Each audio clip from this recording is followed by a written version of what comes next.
Hi Olivia, we're going to be discussing your fitness test results. Firstly, your first test was blood pressure. You scored 112 over 68. This is an ideal blood pressure according to the normative data charts. Why do you think you scored this? Because I didn't complete any exercise, so my heart rate was at its lowest. I think one of your strengths during this test was before the test you didn't have any exercise, so the results were more accurate. The next test was BMI. You scored 21.6. This is a healthy weight according to the normative data chart. Why do you think you scored well on this? Because my diet is healthy and I don't excess eat and I do complete physical exercise on a regular basis. Good. Well, I don't see any improvements that you need because your BMI was very good. So the next test was heart rate. Your heart rate was 76. This is an average heart rate for your age group. That's according to the normative data chart. Why do you think you scored well on this test? Just because I exercise a lot, so my heart rate is going to be lower. Also, my recovery from doing exercise is quicker. Yeah.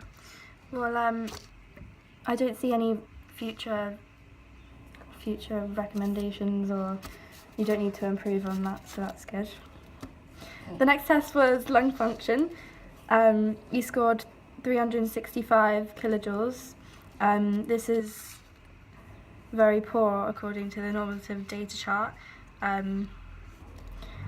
So what do you think why do you think that was? I think it's because my technique wasn't very good. I did it wrong, so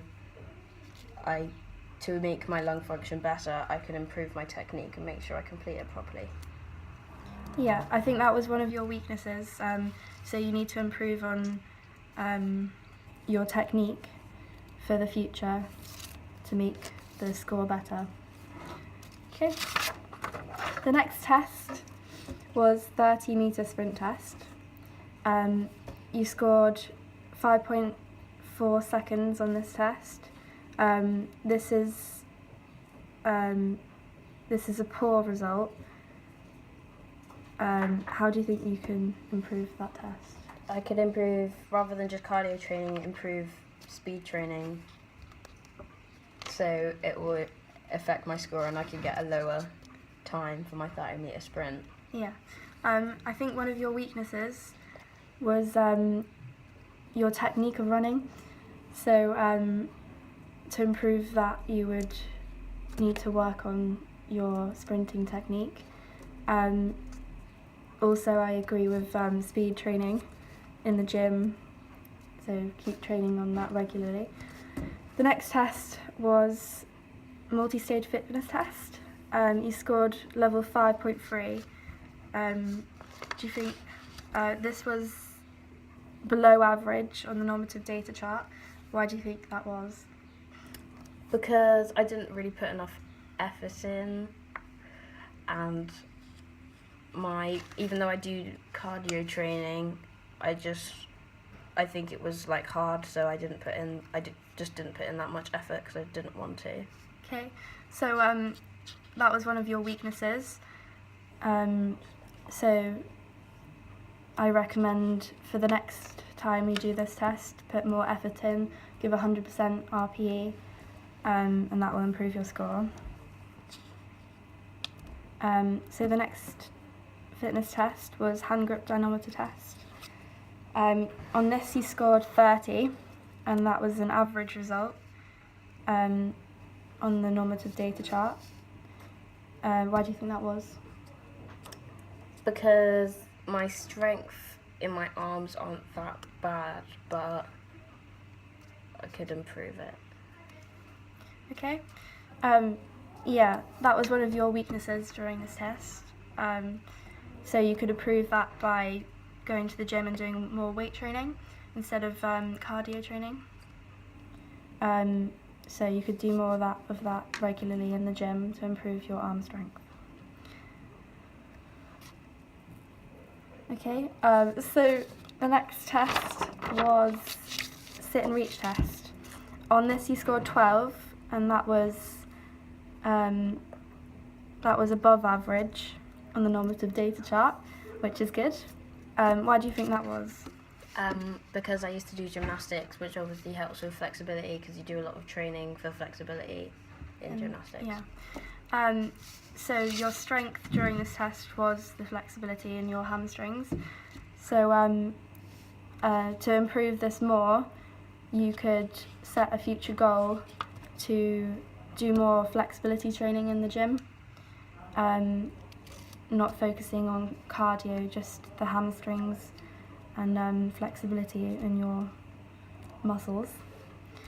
Okay, the next test was sit-up test. You scored 42, which was a fair amount compared to the normative data chart.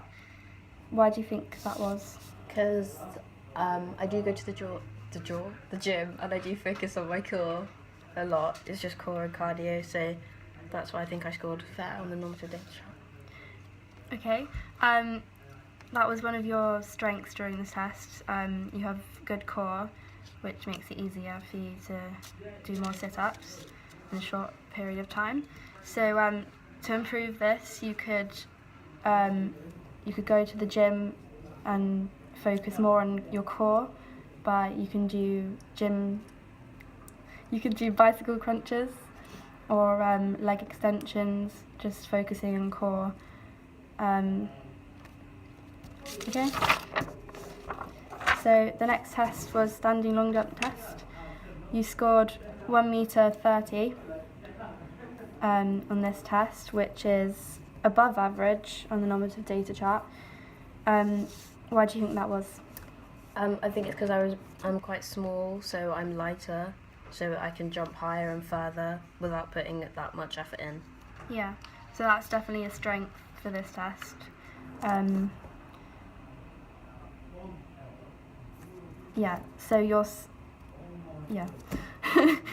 So to improve that test, you could do more strength training, power training in your legs by doing box jumps or broad jumps, strength training for a better result in that test. For the Cooper run, you got 5.5 laps, which was 2,200 meters. This is very good compared to the average person and compared to the normative data chart. Why do you think you scored this score? Because my cardiovascular fitness isn't bad. I can run for a long amount of time without feeling tired. Yeah. So one of your strengths during this test was your cardio. One of your weaknesses was you didn't really give 100% according to your RPE. So I could recommend more cardio training and get more motivation during this test to improve your score. The next test was Illinois agility test. You scored 19.25 seconds, which is an average score according to the data chart, normative data chart. Why do you think that was?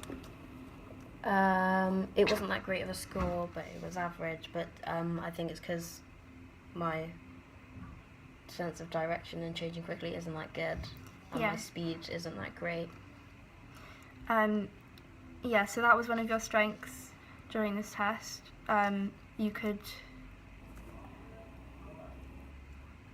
improve on your speed training by going to the gym regularly and working on that, and improve your change of direction. That might help in netball as well, in your sports, and hockey obviously. So you're changing in direction if you're going for a ball. Okay.